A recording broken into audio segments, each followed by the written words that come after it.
వెలిసినటువంటి జ్యోతిర్లింగము సోమనాథుడు. అంటే సోమము అంటే అమృతం, జ్ఞానం అనే అమృతాన్ని భగవంతుడు మనకు ప్రసాదిస్తున్నాడు. అందుకే ఆ సదాశివుడిని సోమనాథుడు అని అంటున్నాం. రెండవది శ్రీ మల్లికార్జునుడు. ఇది మన ఆంధ్రప్రదేశ్ లో వెలిసినటువంటి జ్యోతిర్లింగము శ్రీ మల్లిక. మల్లిక అంటే మల్లె పువ్వు, తెలుపు అంటే మన మనసుని తెలుపుగా, స్వచ్ఛంగా, పవిత్రంగా చేసుకునేటువంటి విధానాన్ని భగవంతుడు మనకు తెలియజేస్తున్నందుకు ఆయన పేరు శ్రీ మల్లికార్జునుడు అన్న పేరు ప్రఖ్యాతిగాంచింది. తర్వాత మూడవ జ్యోతిర్లింగం శ్రీ మహాకాళేశ్వరుడు. ఇది మధ్యప్రదేశ్ లో వెలిసినటువంటి జ్యోతిర్లింగము. మామూలుగా అయితే ఎవరైనా ఒక్కరు చనిపోతే కాళ్ళను తీసుకెళ్ళిండు అంటారు. అదే వినాశనం సమయంలో మొత్తం ప్రపంచంలోని ఆత్మలందరినీ తీసుకొని వెళ్తారు. అందుకే మహాకాళేశ్వరుడు అని ప్రసిద్ధిగాంచారు. నెక్స్ట్ ఓంకారేశ్వరుడు. ఓం అంటే ఆత్మ.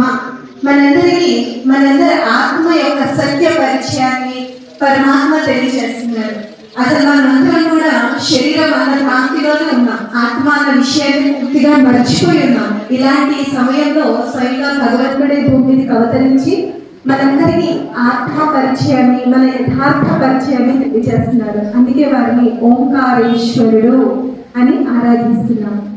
నెక్స్ట్ శ్రీ కేదారీశ్వరుడు.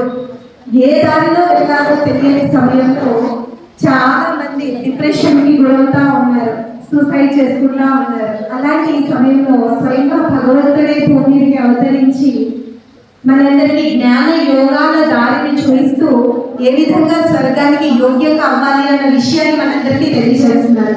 అందుకే వారిని కేదారీశ్వరుడు అని గాయనం చేస్తున్నాము. తర్వాత ఓంకారేశ్వరుడు. ఓం నమః శివాయ. ఓం నమః శివాయ. శ్రీ భీమశంకరుడు. మహారాష్ట్రలో వెలిసినటువంటి జ్యోతిర్లింగము భీమశంకరుడు. భీముడు అంటే శక్తికి గుర్తు. అయితే మామూలుగా మనకు శారీరక శక్తిని ఎలా పెంచుకోవాలి అనే విషయం అయితే మనందరికీ తెలుసు, కానీ ఆత్మిక శక్తిని ఎలా పెంచుకోవాలి? అమరేశ్వరుడు అంటే సోమనాథుడు జ్ఞానమనే అమృతాన్ని మనకు తెలియజేస్తూ మనల్ని అమరులుగా చేసి అమర లోకానికి తీసుకెళ్తున్నారు. అందుకే ఆ భగవంతుడిని అమరనాథుడు అని పూజించడం జరుగుతుంది. తర్వాత విశ్వనాథుడు. భగవంతుడిని విశ్వనాథుడు అంటున్నాం. ఏమంటారు? మంచి జగజ్జీ అంటే మనస్సుని జయించితే జగత్తునే జయించగలుగుతాము. కానీ మన మనసు మన కంట్రోల్లో ఉండట్లేదు. మనసు కోతి లాంటిది అంటారు కదా. అయితే ఆ భగవంతుడు మనకు రాజయోగా మెడిటేషన్ నేర్పిస్తూ కోతి లాంటి మనసుని ఎలా కంట్రోల్ చేయాలి, ఎలా భగవంతుడిపై ఏకాగ్రం చేయాలి అన్న విషయాన్ని మనకు తెలియజేస్తున్నారు. అందుకే ఆ భగవంతుడిని విశ్వనాథుడు అని ఆరాధిస్తున్నాం. నెక్స్ట్ త్రయంబకేశ్వరుడు. మహారాష్ట్రలో వెలిసినటువంటి జ్యోతిర్లింగం త్రయంబకేశ్వరుడు. అంటే భగవంతుడు గాడ్ అని అంటారు ఇంగ్లీష్ లో. GOD అంటే జనరేటర్, ఆపరేటర్ అండ్ డిస్ట్రాయర్. అంటే భగవంతుడి సృష్టిని సృష్టించడం, స్థాపించడం, పాలన చేయడం మరియు లయం చేయడం, వినాశనం చేయడం, ఈ మూడు కర్తవ్యాలు తన సంతానమైన బ్రహ్మ విష్ణు శంకరుల ద్వారా చేయిస్తున్నారు. అందుకే వారికి దివ్య నామము త్రయంబకేశ్వరుడు అని గాయనం చేయడం జరుగుతుంది. తర్వాత వైద్యనాథుడు. మనం ఇప్పుడు చూస్తున్నాం ఎన్ని హాస్పిటల్స్ ఉన్నా కూడా అది సరిపోతుంది. అన్ని హాస్పిటల్స్ లో ఉన్నారు. వాస్తవానికి మనందరి ఆరోగ్యాన్ని కూడా మంచిగా చేసేవారు ఆ సదాశివుడు. అందుకే వారిని వైద్యనాథుడు అంటున్నాం. గాడ్ డాక్టర్ ఏమో ట్రీట్ చేస్తాడు, కానీ గాడ్ రోగాన్ని నయం చేస్తారన్నమాట. అందుకే ఆ భగవంతుడిని వైద్యనాథుడు అని వెలిసినారు అన్నమాట. నెక్స్ట్ నాగేశ్వరుడు. గుజరాత్ లో వెలిసినటువంటి జ్యోతిర్లింగము. నాగుపాము అంటేనే విషం. అయితే నాగుపాముకి కొరలో విషం ఉంటుంది, దాని కొరలో. అదే తేలుగు చూస్తే కొల్లిలో విషం ఉంటుంది, కానీ మానవుడికి చూస్తే నిలువెల్లా విషం అంటారు. అయితే ఆ విషయం ఏంటిది అంటే వికారాల విషయం. భగవంతుడు ఆ సదాశివుడు మనకి ఏం నేర్పిస్తున్నారంటే రాజయోగా మెడిటేషన్ నేర్చుకోవడం ద్వారా, దాన్ని రోజు అభ్యాసం చేయడం ద్వారా మనలో ఉన్నటువంటి ఆ నిలువెల్ల విషయం, వికారాలన్నీ కూడా తొలగిపోతాయి. ఆటోమేటిక్ ప్రాసెస్ అవన్నీ తొలగిపోతాయి. అలా తొలగించేందుకు మెడిటేషన్ నేర్పిస్తున్నారు కనుక నాగేశ్వరుడు అని ఆరాధించడం జరుగుతుంది. తర్వాత రామేశ్వరుడు. రామేశ్వరుడు అంటే మనకి మంచి ఇన్స్పిరేషన్ అన్నమాట. శ్రీరాముడు ఈశ్వరుడిని ఆరాధిస్తున్నారు. శ్రీరాముడు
చోటకు ఆర్మూర్ ప్రాంతంలోని ఈ ప్లేసుకు ఈ జ్యోతిర్లింగాల అన్నింటినీ ఈరోజు ఇక్కడ వాటి యొక్క దివ్య దర్శనాన్ని ఆర్మూర్ ప్రాంత ప్రజలందరికీ కూడా అది వాటిని చూసే అవకాశాన్ని కల్పించినటువంటి బ్రహ్మకుమారిస్కు ఈ సందర్భంగా వారికి అందరికీ కృతజ్ఞతలు తెలియజేస్తూ ఓం శాంతి.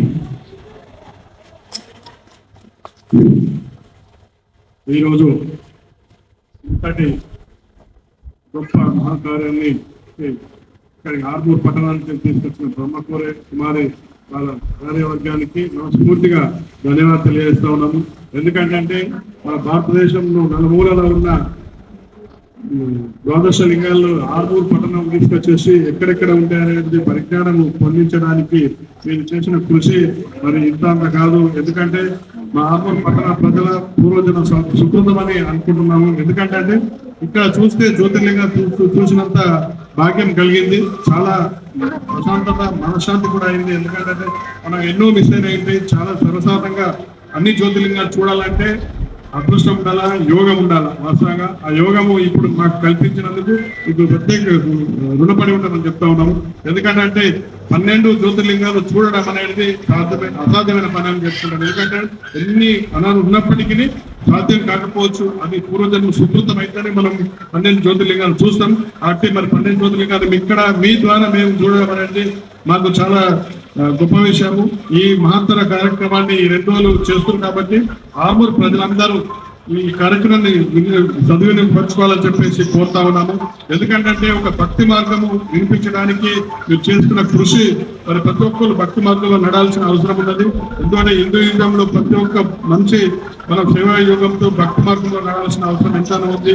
ముక్తి పొందాలంటే యోగంలో మనము కర్మలను ఖచ్చితంగా కార్యపడి దాకా కర్మ అనేది మనకు ఎప్పుడు చేసుకున్నంత అన్నట్టు ప్రతి ఉంటుంది. గతంలో వేరే జన్మలో ఉంటుండే కానీ ఇప్పుడు ఇమిడియట్లీ చూపిస్తున్నది. కాబట్టి ప్రతి ఒక్కరు మంచి మార్గంలో పోయి ప్రతి ఒక్కరికి సేవాభావంతో ఉండి ప్రతి ఒక్క శ్రేయస్సు కోరినప్పుడే మనం నిజమైన మార్గదృష్టం పొందిన వారం అవుతాం. కాకపోతే పెద్దలందరికీ అటు ఈ కార్యక్రమానికి ప్రోత్సహించిన మన మోహన్ దాస్ గారికి, రామచంద్ర గారికి, నటరాజు గారికి ముఖ్యంగా. ఎందుకంటే ఈ వేదికనిచ్చి ఈ కార్యక్రమం సమర్పించిన ప్రతి ఒక్కరికి ఈ కార్యక్రమంలో పాల్గొన్న ప్రతి ఒక్కరికి ధన్యవాదాలు. జై హింద్. వీళ్ళందరికీ కూడా చాలా చాలా చాలా ధన్యవాదాలు. ముఖ్యంగా శ్రావణ మాసంలో ద్వాదశ జ్యోతిర్లింగాలను దివ్య దర్శనం ఏర్పాటు చేయడానికి ముఖ్య కారణం ఏంటంటే మనందరికీ మన సత్య పరిచయం, మన తండ్రి ఆ సదాశివుని యొక్క సత్య పరిచయం అందరికీ తెలియజేయాలన్న ఉద్దేశంతో ఇక్కడ ఏర్పాటు చేయడం జరిగింది.